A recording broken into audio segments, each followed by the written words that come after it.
Everything you think you know about Hansel and Gretel is built on a lie. The evil stepmother, that iconic villain we all love to hate.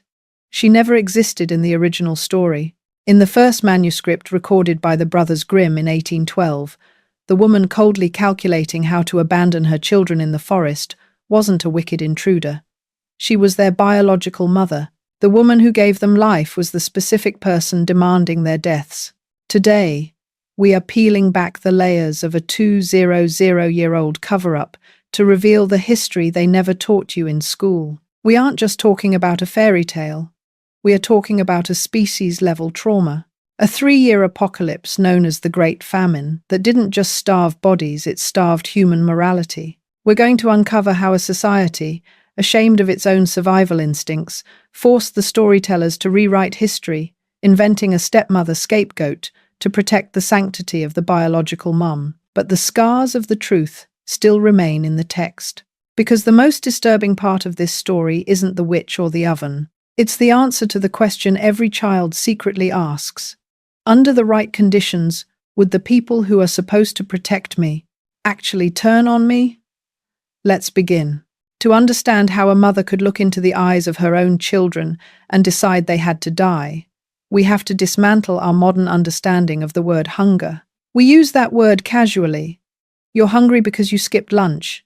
You're hungry because the delivery is late. But in medieval Europe, starting in the spring of 1315, hunger wasn't a temporary sensation. It was a physical landscape. It was a slow-motion apocalypse that reshaped the human mind. The catastrophe began not with fire, but with water. In April of 1315, the heavens opened over Europe and simply didn't close. Chronicles from the time describe a rain so relentless, so biblical in its ferocity, that it felt as if the world was drowning. This wasn't just a wet season, it was a climate collapse. The temperature plummeted. The sun vanished behind a curtain of grey that lasted for months. In the fields of England, France, and Germany, the very soil that Hansel and Gretel would later walk upon, the wheat and oats turned to black slime before they could even sprout. The seed grain, the precious reserve, meant to guarantee life for the next year, rotted in the mud. By midsummer, the realization set in. There would be no harvest. The social fabric didn't tear immediately. It frayed, agonizingly slowly. First, the price of grain doubled. Then it tripled. Then it disappeared entirely from the markets. We have records of King Edward II of England, the most powerful man in the realm, a man who supposedly ruled by divine right, stopping at St Albans in August 1315. His royal entourage, laden with gold and swords, went to the local markets to buy bread, only to find empty stalls. Even the king went to bed hungry. And if the King of England couldn't secure a loaf of bread, you can only imagine the terror gripping the peasant in his leaking thatched cottage. By the onset of winter, 1315, the livestock began to die. A pestilence known as the murrain swept through the cattle and sheep, largely due to the endless wet and cold. The protein sources vanished. Then the wild game was hunted to extinction in the forests. Then the dogs disappeared. Then the rats. And then the triage began. This is the moment where history bleeds into horror. The Great Famine wasn't just a period of scarcity. It was a crucible that melted down the basic contracts of civilization. In the city of Bristol, the municipal chronicles recorded scenes that read less like history and more like a vision of hell. They described the living fighting over the carcasses of dogs in the gutters, but that was the civilized phase. As the famine stretched into 1316, and then 1317, the boundaries of human taboo were crossed with terrifying speed. We need to look closely at what happened in eastern France and Flanders, because these are the whispers that eventually solidified into the fairy tale we know. The chronicles tell us that as the delirium of starvation took hold, the definition of food expanded to include the unthinkable. In one village chronicle from the Rhineland, a scribe noted with trembling hand that the villagers had begun the terrible work. They targeted the weakest first. Children were not seen as the future. They were seen as meat, The records explicitly describe cauldrons, huge iron pots meant for soups and stews being filled with water and the flesh of the village's youth. Survivors wrote that the bones of the little ones lay in the ashes of the hearths, cracked open to extract the marrow. This wasn't a metaphor. This was Tuesday in 1316. A monk travelling through Flanders recorded a sight that haunts the historical record to this day. He wrote of seeing a mother clutching her dead child. She held the small, cold body for 3 days, refusing to bury him. But the monk noted that her hesitation didn't come from grief alone. She was paralyzed by a terrible, mathematical calculation. She was debating whether the body of her son should be committed to the earth, or if it could sustain the rest of her family for another week. The taboo of cannibalism was warring against the biological imperative to survive. This is the context we are missing when we read Hansel and Gretel. When we picture the parents in the cottage discussing how to abandon their children, we judge them from the comfort of our full bellies. But the history of 1315 asks us to judge them from the perspective of a parent watching their youngest child's stomach swell with kwashiorkor, the protein deficiency that causes edema. It asks us to judge them from the perspective of a village where the elders were literally being tied to trees in the forest, voluntarily or otherwise, so that their deaths would reduce the head count. The concept of abandonment in this era was a strategy of mercy, twisted by impossible circumstances. The logic of the parents in the fairy tale: if we keep them, we all starve. If we abandon them, they might survive, was not a fictional plot device. It was the daily debate in thousands of households. The historical record shows that as the famine deepened, the roads of Europe filled with wandering bands of children. They were the expelled. Parents would take them deep into the woods, to the next town over, or simply lock the doors, hoping that some charitable monastery or wealthy lord would take them in. But the monasteries were full, and the lords were hoarding grain behind stone walls. These children, cast out into a world that had nothing to give them, gathered in the forests. And here, the history aligns perfectly with the darkest elements of the Grimm's tale. What happened to these children? Some died of exposure, some starved, but many fell prey to the predators that famine always creates. Historical documents written in Latin and hidden in monastery archives speak of latrocinium banditry, but of a specific, gruesome kind. There were adults who realized that in a world without grain, the only abundant source of meat was the waves of helpless children wandering the roads. The witch in the gingerbread house wasn't a supernatural being. She was a composite of the very real, very human predators who set traps for these refugees. The gingerbread house itself, a house made of food, is the ultimate hallucination of the starving mind. To a child who hasn't eaten in weeks, a house made of cake isn't a delightful fantasy. It's a fever dream. It represents the promise of sustenance that is actually a trap. During the famine, there were documented cases of adults luring children with the promise of a meal, only to butcher them. The specific detail of the witch checking Hansel's finger to see if he is fat enough is perhaps the most chilling intersection of folklore and forensic history. This isn't the magic of a storybook. This is the methodology of the butcher. It reflects the traumatic memory of how starvation cannibalism actually worked. You don't eat the starving immediately. There is no nutrition on them. You capture them. You feed them scraps. You preserve them. You salt them to last the winter. The witch is the embodiment of the famine's final lesson, that when the social order collapses, the people meant to nurture you become the ones who consume you. So, when the Brothers Grimm sat down to record this story 500 years later, they weren't inventing a horror story.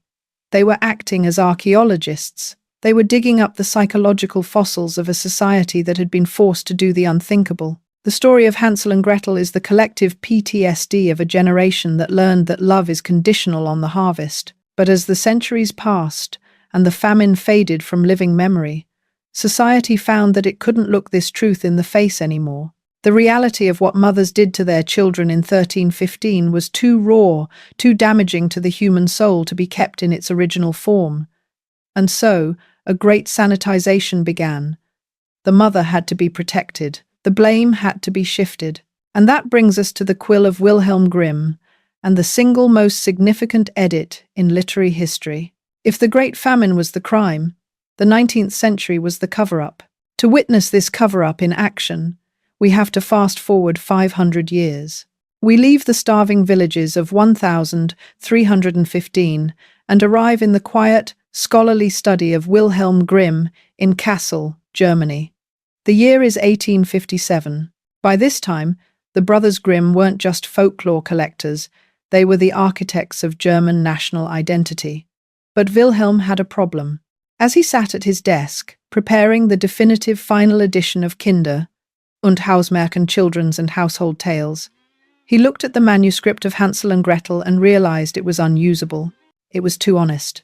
In the original manuscript preserved from 1810 and the first published edition of 1812, the villain inside the house was simply called Die Mutter, the mother.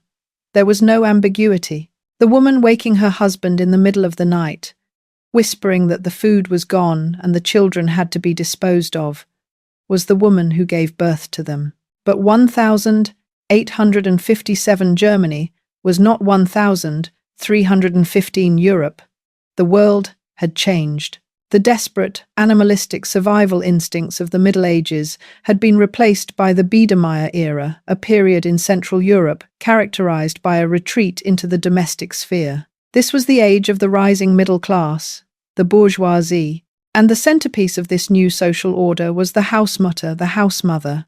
In 19th century German culture, the mother was not just a parent.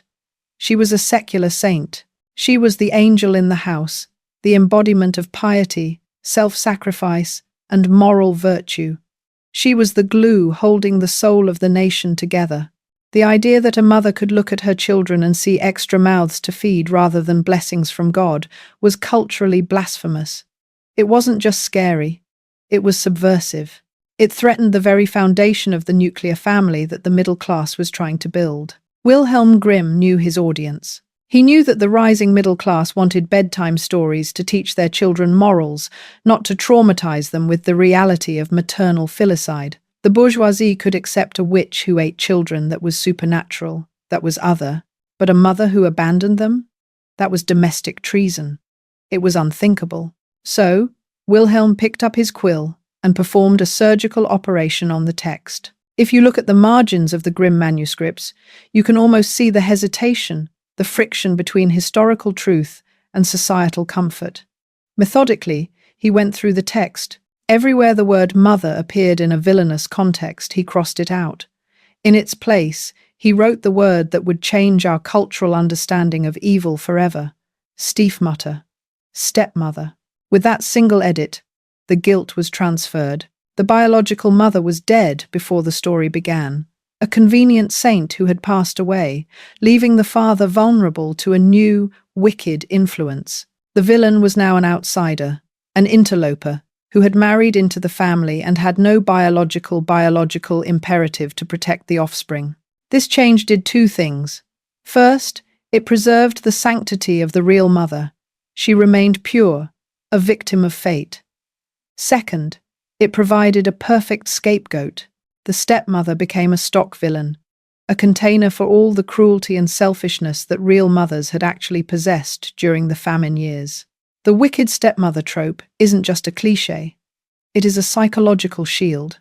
It allows us to acknowledge that mothers can be cruel, while simultaneously denying that our mothers could be cruel. But Wilhelm didn't stop there. The sanitization required more than just a name change. It required a rewrite of the father's character as well. In the original oral tales, the father was often just as complicit as the mother. He agreed to the plan. He was a partner in the abandonment. But in the 19th century rewrite, the father had to be redeemed. The patriarchy, like the mother, had to be softened for the nursery. Wilhelm inserted new dialogue that never existed in the original folklore. He gave the father lines like, "But I do feel sorry for the poor children," and portrayed him as a weak, henpecked man who was bullied into submission by his shrewish wife. Do you see what's happening here? In the 1315 reality, the parents were co-conspirators in a desperate act of survival. In the 1857 rewrite, the biological parents are innocent, one dead, one reluctant, and all the evil is exported to the outsider, the stepmother, and the monster, the witch.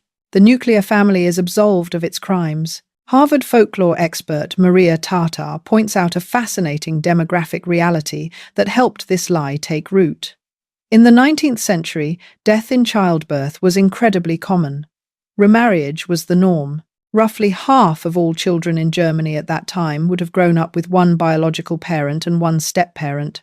This reality created a friction in the household. A stepmother entering a family often did have to compete for resources for her own biological children against the children of the first wife. The Grimms tapped into this existing societal tension. By making the stepmother the villain, they validated the anxieties of children who felt pushed aside by a new parent, while conveniently burying the darker, older anxiety, that the danger was actually coming from their own blood. Jack Zipes, the renowned fairy tale scholar, argues that the Grimms were essentially rewriting history to suit the Protestant ethic of the time. They were turning a chaotic, amoral survival story into a moralistic drama about good families versus evil outsiders. But here is where the cover-up fails. You can rewrite the words. You can change mother to stepmother. You can give the father a few lines of regret.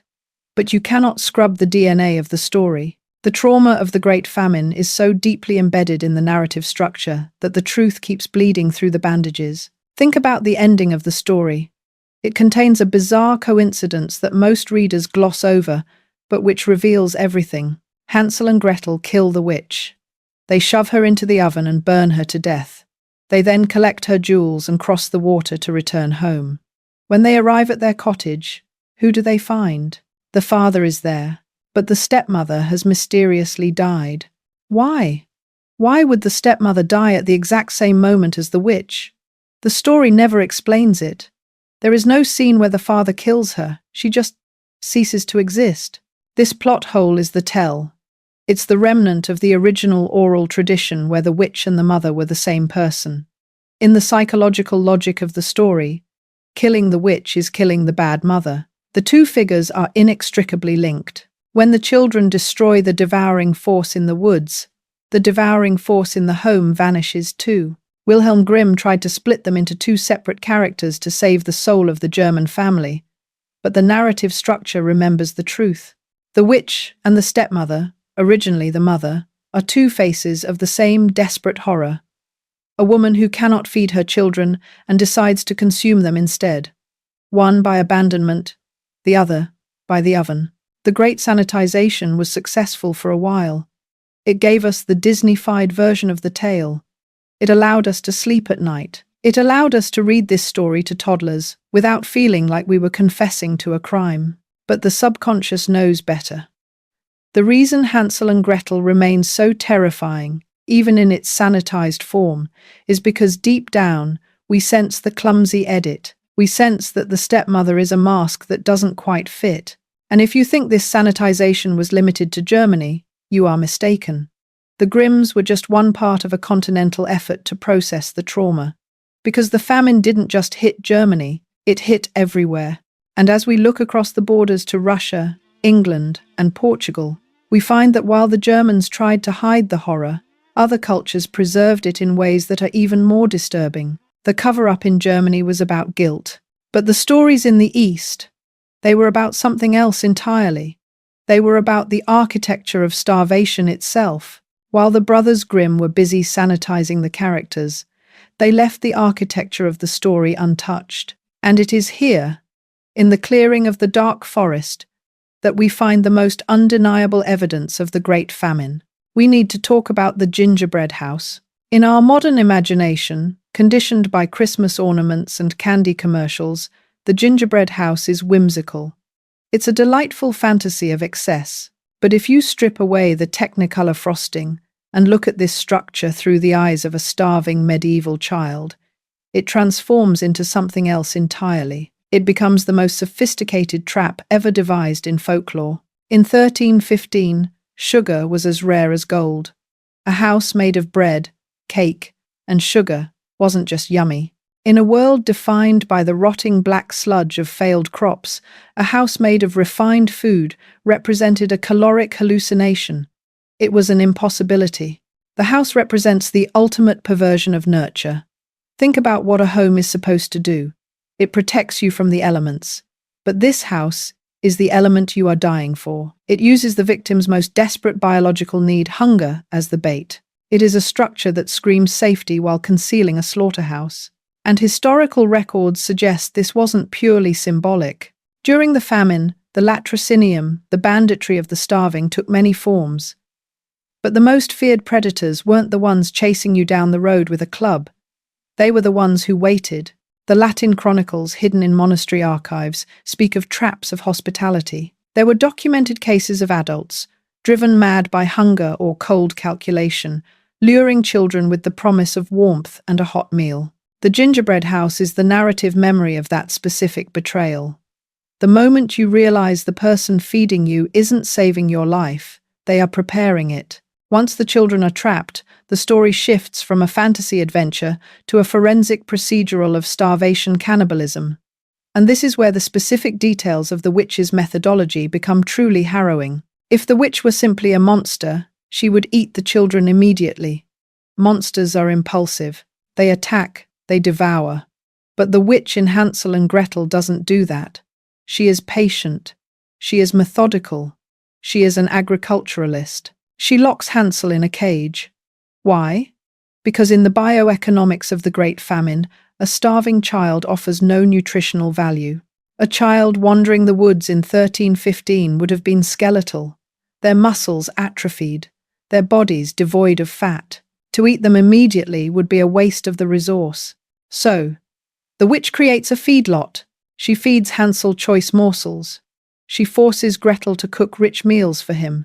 This isn't hospitality. It's livestock management. The witch is reinvesting calories into her stock to ensure a higher return on investment later. It is a cold, industrial approach to human life that mirrors the breakdown of empathy recorded in the famine chronicles, where human bodies became commodities to be measured, weighed, and rationed. And then, there is the ritual of the finger. Every morning, the witch goes to the cage and asks Hansel to stick out his finger so she can feel if he is fat enough. The story tells us she does this because she is blind. But let's look closer. This detail checking the density of the flesh on the extremities is a survivor's testimony. It is the kind of specific, tactile detail that doesn't come from a storyteller's imagination. It comes from a butcher's manual. In the famine years, knowing the quality of the meat was essential. You didn't slaughter the animal, or the child, until the fat content was sufficient to justify the preservation process. Hansel, in a stroke of genius that reveals the hardened psychology of the famine-era child, tricks her by extending a small bone, a chicken bone or a twig, instead of his finger. He understands the game. He knows he is being graded like cattle. He knows that as long as he stays thin, he stays alive. This dynamic reveals the true horror of the 1315 apocalypse. It forced children to understand the logic of their own consumption. Hansel isn't screaming for his mother. He is calculating the timeline of his own execution and manipulating the data to buy time. But if Hansel is the livestock, Gretel is something even more tragic. She is the forced accomplice. The witch forces Gretel to haul the water, chop the wood, and cook the meals that will fatten her brother. This is a psychological torture that echoes the grey zones of survival histories. The predator makes the victim complicit in the crime. Gretel is kept alive not to be eaten, at least, not yet, but to labour in the machinery of death. And finally, we arrive at the oven. The witch isn't planning to eat Hansel raw. She is heating the oven to bake bread and to bake the children. Why bread? Why an oven? Because in the Middle Ages, you didn't just cook meat for dinner. You preserved it. You smoked it. You baked it in pies to seal it from the air. You salted it. The baking implies preservation for the long, hard winter ahead. The witch isn't looking for a snack. She is stocking her larder. The gingerbread house, the cage, the finger test, the oven, these aren't random magic tricks. They are the step-by-step operating procedures of a famine cannibal. When the story reaches its climax, and Gretel tricks the witch into checking the oven herself, shoving her in and slamming the iron door, it is portrayed as a triumph. And it is. But look at the violence of it. Gretel doesn't run away. She doesn't use magic. She commits murder. She burns a living woman to death in an iron chamber. The story demands that the child become harder, more brutal, and more ruthless than the adult who is hunting her. The happy ending involves the children finding the witch's pearls and precious stones. They fill their pockets and return home. This detail is often overlooked, but it is the final piece of the famine puzzle. They don't just return with their lives, they return with capital. In a famine, food costs money. The parents abandoned them because of poverty. By returning with the witch's treasure, Hansel and Gretel have solved the economic equation that made them expendable in the first place. They have bought their right to exist. The story ends happily not because the parents learned to love them, but because the children are now rich enough to be worth keeping. The gingerbread house was the crucible. It stripped away the children's innocence and replaced it with the cold, hard competence of survivors. They entered the woods as victims. They emerged as victors who had learned the bloody rules of the game. But as unique as this nightmare feels, as specific as the gingerbread house seems to the German imagination, it wasn't the only structure of its kind. The Great Famine didn't respect borders. And as we look east, towards the frozen plains of Russia, we find that the House of Hunger appears again. But in the Slavic version, the house doesn't just sit there. It walks, and its legs tell a story that is, if possible, even more disturbing than the one we just heard. The nightmare of the gingerbread house is potent, but it is just one fingerprint at a crime scene that spans an entire continent. The Great Famine wasn't a local German weather event, it was a European catastrophe. And because the trauma was universal, the ghost story is universal. As we travel east, leaving the dark forests of Germany for the birch woods of Russia, the story changes its skin, but the bones remain the same. The monster is no longer a nameless witch. She is the legendary Baba Yaga. If you grew up with Slavic folklore, you know the image well. Baba Yaga lives in a hut that stands on giant chicken legs.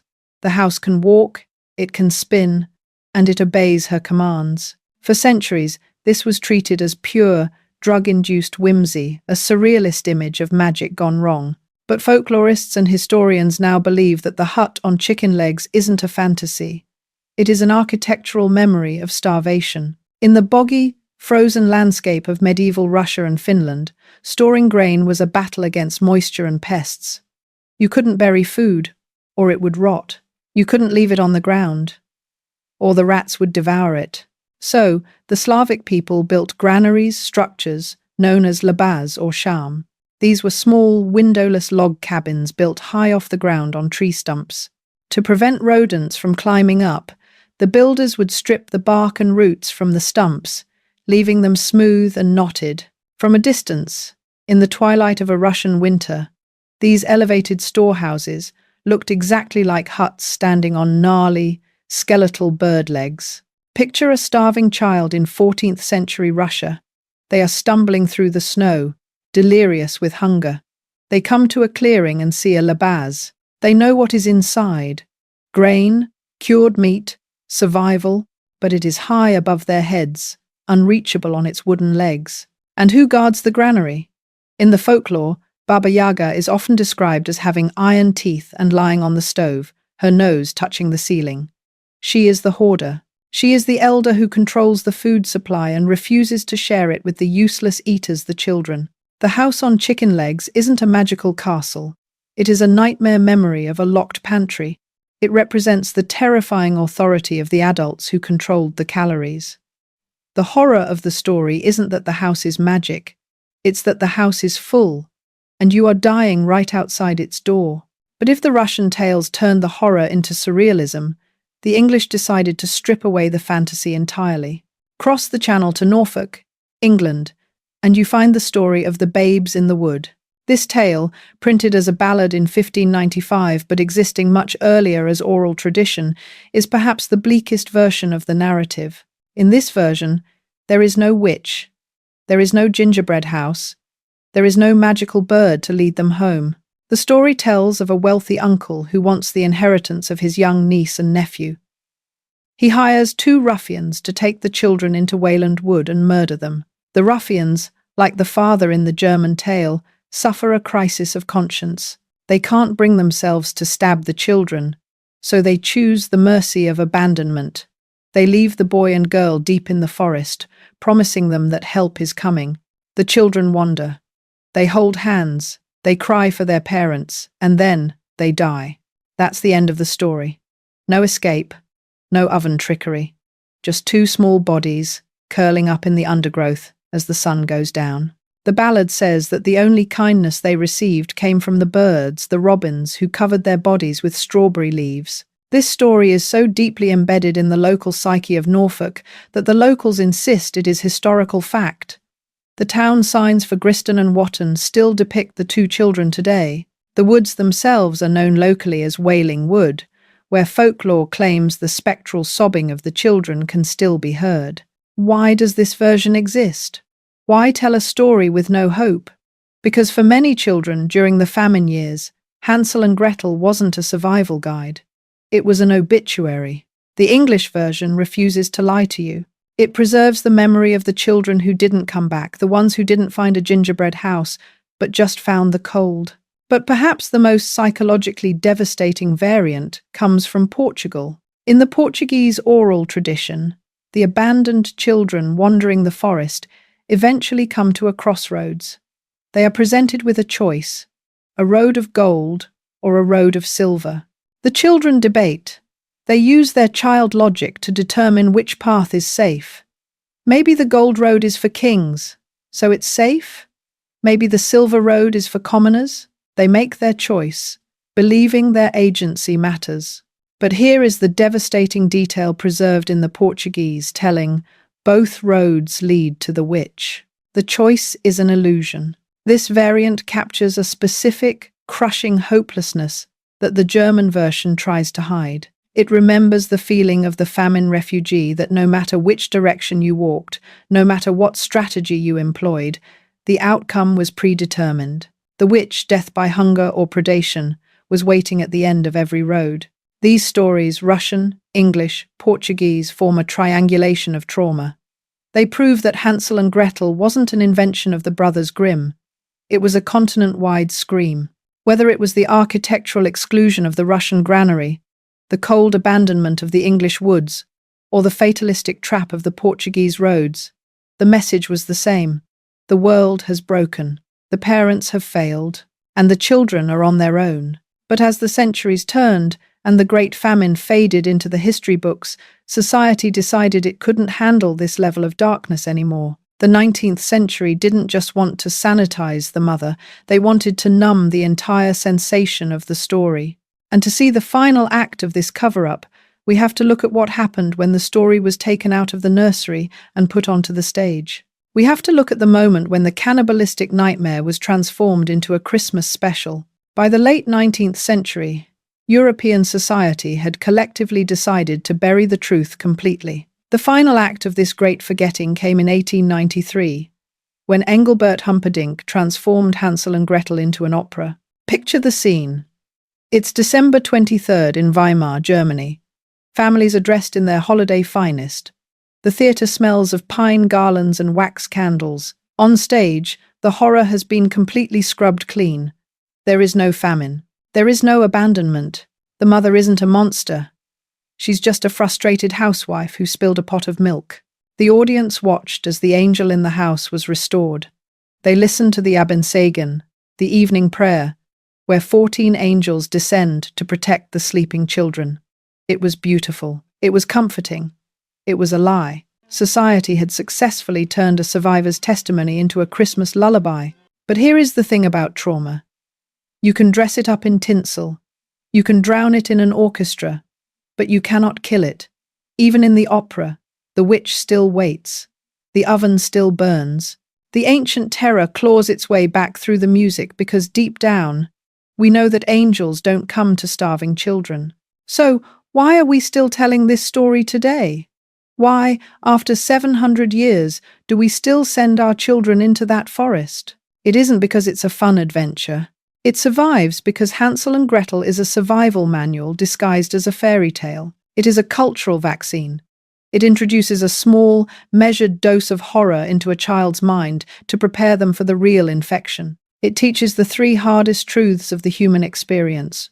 Truths that we, as adults, are too cowardly to say out loud.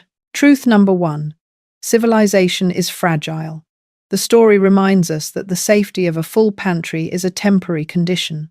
It takes very little, a few years of bad rain, a supply chain collapse, a war to turn the civilized neighbor into the witch. The story forces children to confront the reality that the rules of morality are calorie dependent. Truth number two: the protectors can fail. This is the hardest pill to swallow. The story validates the darkest fear of childhood, that under extreme pressure, the people who are supposed to die for you might actually kill you. It validates the child's instinct that they are, ultimately, alone in the universe. Truth number three: you must become the monster to survive the monster. This is the lesson of the oven. Gretel begins the story weeping, helpless, but by the end, she doesn't pray for the angels to save her. She utilizes deception and violence. She kills. The story teaches that innocence is a luxury, and survival requires a capacity for ruthlessness. This is why modern retellings, like the 2020 film Gretel and Hansel, or Neil Gaiman's adaptations, have stripped away the candy coating and returned to the rot. Gaiman explicitly recast the siblings as refugees because he understood what Humperdinck tried to forget. This isn't a story from the past. It's a headline from the present. The Great Famine of 1315 and the refugee crises of the 21st century collapse into a single, continuous nightmare. The starving child standing outside the locked granary in medieval Russia is the same starving child standing outside the razor wire fence of a border crossing today. The predators waiting to exploit their vulnerability haven't changed. They've just changed their clothes. We keep telling Hansel and Gretel not to comfort our children, but to arm them. We slip this story into their subconscious like a shiv hidden in a boot. We are whispering to them, the world is dangerous. The breadcrumbs might be eaten. The parents might lock the door. And when that happens, you cannot wait to be rescued. You must be the one to push the witch into the fire. The gingerbread house is always out there, waiting. Sometimes it looks like a candy cottage. Sometimes it looks like a system that promises safety in exchange for your freedom. And sometimes it looks like the silence of a history book that refuses to tell you where the bones came from. If you want to keep peeling back the layers of the history, they never taught you, the history that hides in the nursery rhymes, the folklore, and the shadows of the past, then make sure you subscribe to this channel and ring the bell. We are going to keep digging where others are afraid to look. I'll see you in the next one. And until then, be careful who you accept dinner from.